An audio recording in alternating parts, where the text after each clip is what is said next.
Bueno chicos, empezamos nuevo tema, ¿vale? Tema 7 de trigonometría. Yo he hecho unos pequeños apuntes que ahora os subiré al Google Class. Y bueno, os voy a explicar un poquito, aunque he copiado más o menos lo que ponía en el libro, os lo voy a ir explicando, ¿vale? Con estos apuntes. Entonces, tema 7, trigonometría. Lo primero que vamos a ver son las medidas de los ángulos. Los ángulos se pueden medir, pues, o bien en grados, minutos y segundos, como ya sabéis, ¿vale? Un grado equivalen a 60 minutos, un minuto equivalen a 60 segundos. Esto es como la hora, ¿vale? La hora eran horas, minutos y segundos. Pues en sistemas hexadecimal los ángulos se pueden medir en grados, minutos y segundos, ¿vale? Es el mismo sistema que el de las horas, minutos y segundos, ¿vale? Saber que una circunferencia entera, ¿vale? Una circunferencia entera tiene 360 grados, ¿vale? Tiene 360, todo este ángulo interior, ¿vale? Es 360 grados completo, ¿vale? Bueno, bueno, en el sistema internacional, ¿vale? Ese es el sistema sexagesimal. En el sistema internacional se miden en radianes. ¿Qué es un radián? Pues lo explico aquí, pero bueno, os lo explico en un dibujito. Resulta que un radián es lo que mide el ángulo que en una circunferencia ocupa.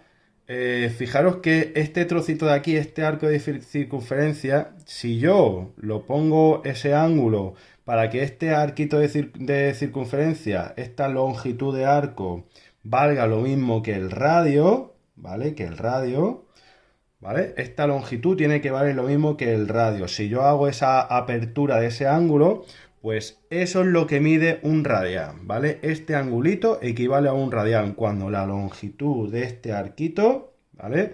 Mide lo mismo que el radio, ¿vale? Ese ángulo es un radián, ¿vale? Pues con este dibujito yo creo que queda más claro que con la definición en realidad, ¿vale? Bien, entonces, la circunferencia entera, igual que aquí la circunferencia entera en grados eran 360 grados, ¿vale? Pues aquí la circunferencia entera en radianes, ¿vale? El ángulo total mide 2pi, 2 por pi, ¿vale? 2pi es 2 por pi, 2pi radianes.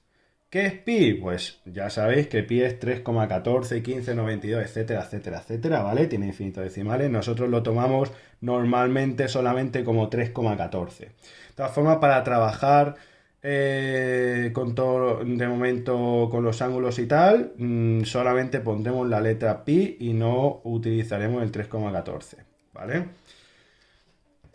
Bien. Equivalencia entre grados y radianes. Esto es muy sencillo porque esto es simplemente pasar de grados a radianes y de radianes a grados. Y es muy fácil porque se hace con una simple regla de 3. Fijaros, si yo me sé la equivalencia de cuántos...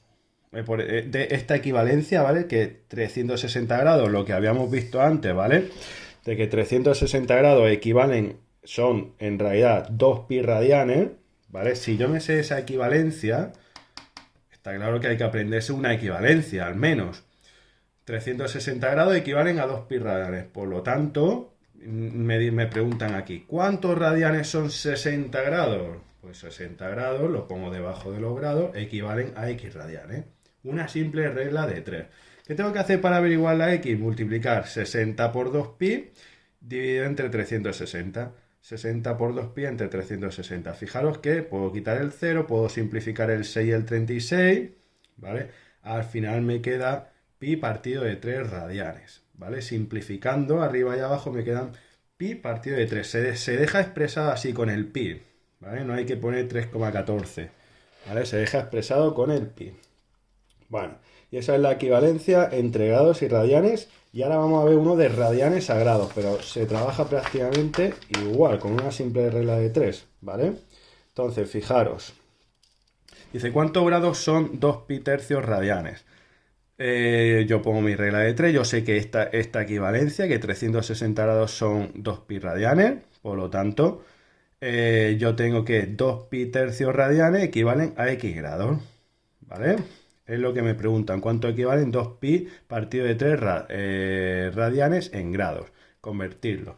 Entonces, ¿qué tengo que hacer? Multiplicar este por este dividido entre este. Pero fijaros, si yo hubiese pensado, bueno, pues yo sé que 2pi son 360, 2pi partido de 3, simplemente tengo que dividir 360 entre 3, ¿vale? Y se saca rápidamente. Pero bueno, os lo he puesto así porque hay en otras ocasiones que no se puede hacer eso, ¿vale? Entonces, para que veáis cómo se hace.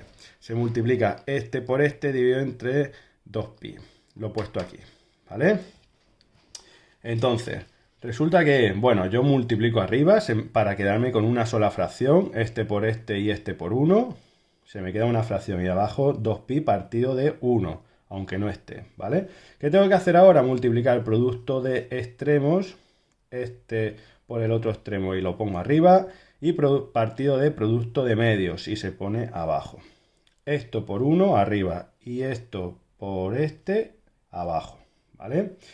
Por lo tanto, resulta que puedo simplificar, ¿vale? Y al final se me queda 120, ¿vale?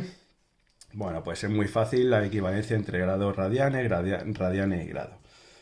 Bueno, empezamos ya con lo que son las razones trigonométricas de un ángulo agudo. ¿Cuáles son las razones trigonométricas de un ángulo agudo? Son el seno, el coseno y la tangente. Luego veremos que hay más, pero de momento vamos a ver esas, ¿vale?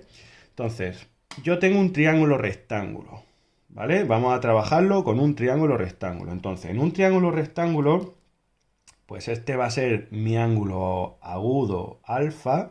Sabéis que los ángulos se nombran con letras griegas. Mi ángulo alfa. Y este ángulo agudo va a ser mi ángulo beta. Este es mi ángulo de 90 grados, mi ángulo recto. En ese no vamos a utilizar las razones trigonométricas, ¿vale? De momento, solamente de ángulos agudos. Los dos ángulos agudos del triángulo rectángulo son, de este sería este y este, ¿vale? El ángulo A y el ángulo C. En realidad le llamo alfa y beta, ¿vale?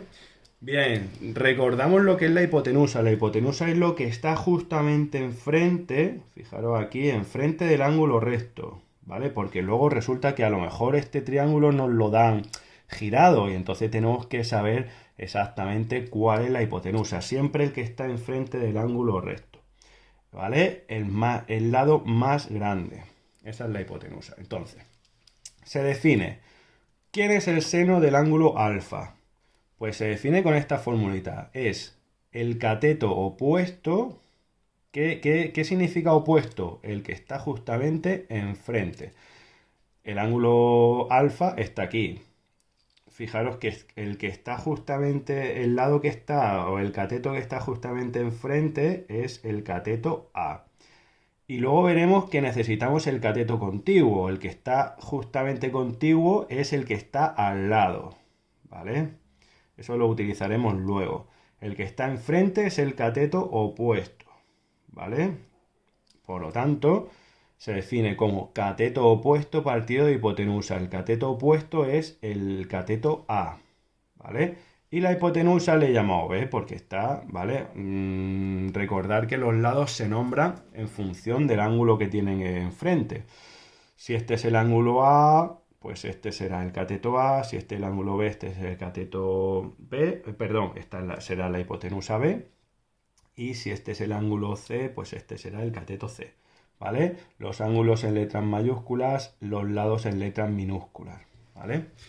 Bien, entonces, se define con esta formulita, cateto opuesto, el que está justamente enfrente, dividido por la hipotenusa. Si hacemos esa división, estamos calculando el seno de ese ángulo, simplemente con esta formulita, ¿vale?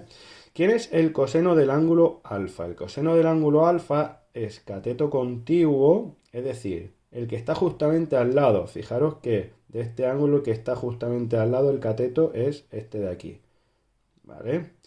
Por lo tanto es el C partido de hipotenusa, que es la B. C partido de B, si hacemos esta cuenta, nos sale el coseno del ángulo alfa.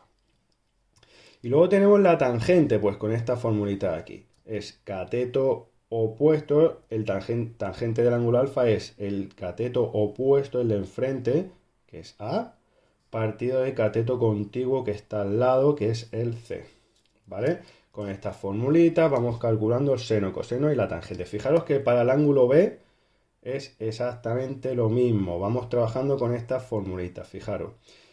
¿Cuál sería el seno del ángulo B? Pues como hemos definido que el seno del ángulo B es cateto opuesto partido de hipotenusa, ¿cuál es el cateto opuesto? Pues este, ¿vale? El que está enfrente. Pues C partido de la hipotenusa, partido de B, ¿vale? El coseno del ángulo B, el cateto contiguo, el que está al lado, es decir, A partido de hipotenusa, que es la B, A partido de B. Y la tangente del ángulo B, pues es el cateto opuesto, es decir, C partido de cateto contiguo, A, ¿vale? Bueno, he puesto aquí un ejemplito, ¿vale?